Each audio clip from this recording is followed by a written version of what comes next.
Хөгжил дэвшээлүүд зогсолтгүй тэмүүлэх, эрх чөлөө, ардчлалыг эрхмэлдэг тусгаар тогтносон Монгол улс. Дуусашгүй үргэлжлэх тал нутаг, сүрлэг өндөр уул, үзэгслэн цогцолсон байгаль нутаглах нүүдэлчин зон олон. Завгүй их хотод аж төрөх суурин хотын иргэд. Инээд хөрөөр дүүрэн бяцхан үрс. Тэд бол монголчууд. Сайн сайхан ирээдүй тэмүүлэх Монгол гэр бүл, залуус, бяцхан үрсийн аз жаргал, аюулгүй байдал занал хийлэх нийгмийн асуудлууд бидний дунд орсоор байна. Үүний нэг нь хүн худалдаалах гэмт хэрэг юм. Хүн худалдаалах гэмт хэрэг хэн ч хүртэх эрсдэлтэй ба хүүхэд багчууд энэ гэмт хэргийн хохирож босоор байгаа нь харамсалтай.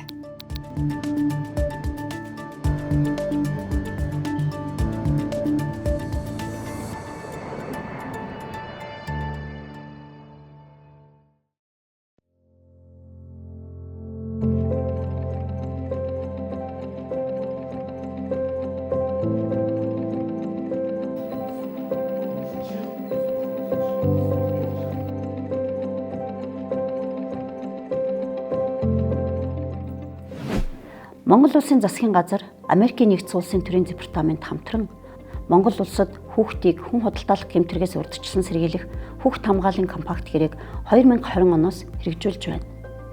Өнгөрсөн 4 жилийн хугацаанд бид компакт гэрээний зорилтод заасан олон ажлуудыг амжилттай хэрэгжүүллээ. Хууль тогтоомжид нэмэлт өөрчлөлт оруулах, хуулиар үүрэг хүлээсэн албан хаагчдыг сургах, мөн хүүхдэд дээлтэй өрөө тогтжуулах гэх мэт олон ажлуудыг дурдж болно. 2024-өөс 2025 онд компакт гэрээ 1 жилээр сунгагдах гэж байгаа энэ үед бид өнгөрсөн 4 жилийн хугацаанд хийж хэрэгжүүлсэн олон ажлуудаа чамбайруулж, ялангуяа Монгол улсын засгийн газар гэрээгээр хүлээсэн үүргээ биелүүлэхэд бэлтгэл ажлыг хангахад гол анхаарлаа хандуулж байна. Ингээд энэхүү хүүхд хамгаалах компакт гэрээг хамтран хэрэгжүүлж буй байгууллагууд, Дэлхийн зүүн, Азийн сан олон улсын байгууллага, Хөдөлмөр нийгэм хамгааллын яам, улсын ерөнхий прокурорын газар болон бусад төрийн болон төрийн бус байгууллага, ялангуяа Америкийн нэгдсэн улсын төрийн департамент, Монгол улсад Америкийн нэгдсэн улсаас суугаа элчин сайдын яамд гүн талархал илэрхийлэв.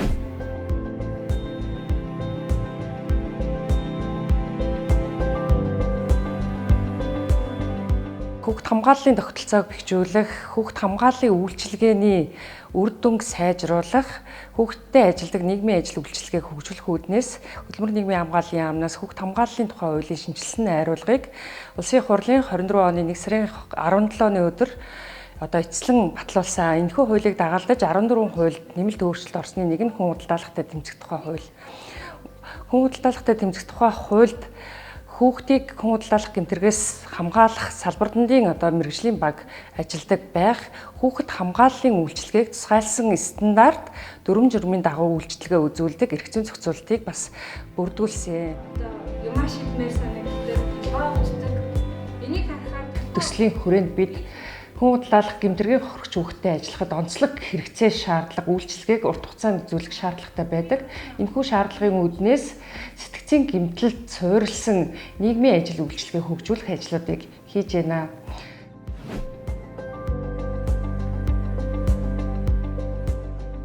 It is essential for any service provider working with a child who has been trafficked to use a trauma-informed approach, which involves recognizing the impact of trauma on the child and engaging with the child in a way that helps them to feel safe and to recover.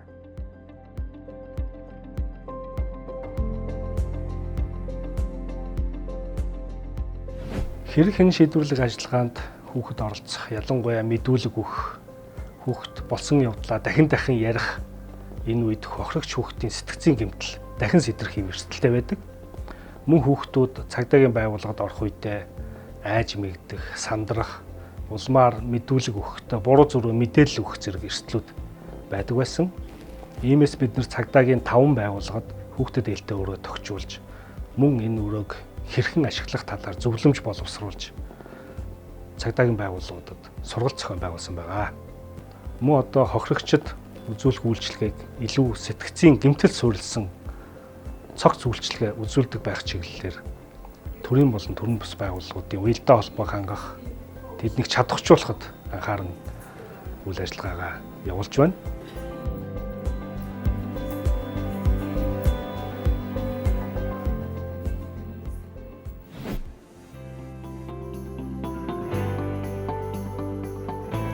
Хүйсийн тэгш эрхийн төв төрөмс байгууллаганд хүн худалдаалах гэмтэрхтэй тэмцэх чиглэлээр цогц үйл ажиллагаа явуулдаг байгууллага байгаа.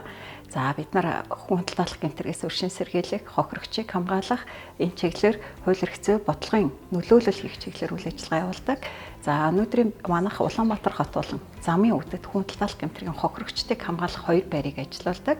Улаанбаатар хотын хамгаалах байранд байрлаж байгаа үйлчлүүлэгчдийн дийлэнх хувийг 13-аас 18 насны буюу өсвөр насны насанд хүрээгүй хүүхдүүд эзэлдэг. За Талитад ирж байгаа хүүхдүүд одоо Талита Аз байгууллагын хамгаалах байранд ирснээр сэтгцэн гэмтэл суурилсан урт хугацааны үйлчилгээг яг уг хамгаалах байранд ирж байгаа хүүхдүүд авч байгаа. Манай байгууллага 2013 онд анх Монгол улсад үйл ажиллагаа явуулж эхэлсэн. 17 оны 9 сараас эхлээд дотооддоо бэлгийн мүжлэгт өртөж байгаа хүн худалдаалах гэмтэргийн хохирогчоор тогтоогдсон байгаа хүүхдүүдэд урт хугацааны нийгэм сэтгэл зүйн нөхөн сэргийлэх үйлчилгээг үзүүлж өнөөдрийг хүртэл явж байна. За хамгаалах байранд үзүүлдэг үйлчилгээг 6 төрлийн үйлчилгээ үзүүлж байгаа. Боловсролын, эрүүл мэндийн, за тэгээд хууль эрх зүйн болон сэтгэл зүйн нөхөн сэргээх, за тэгээд ажлын байрны зурчлага гэх юм. Тэгэхээр бид нар тухайн хүүхдэд үзүүлэх үйлчилгээнээс гадна нас наргүй хүүхдүүд учраас хүүхдүүдийг буцаагаад гэрийн нөхцөлд нь хэвээ амьдрах зориулж иргэн нийгэмшүүлэх хөтөлбөрийг хэрэгжүүлдэг байгаа. Хүүхдийг байрлж эхэлсэн цагаас ахуулаад 14 хоногийн дараагаас эцэг гихтэн гэр бүлийн өөрийнх нь насраа хамгаалагчтай хамтарсан үйл ажиллагаануудыг зохион байгуулад хүүхдийг гэр бүлд нь гаргахад бэлтгэдэг. Trauma-informed care helps children feel secure, repair trust that has been broken, and begin to rebuild a sense of control and empowerment in their lives.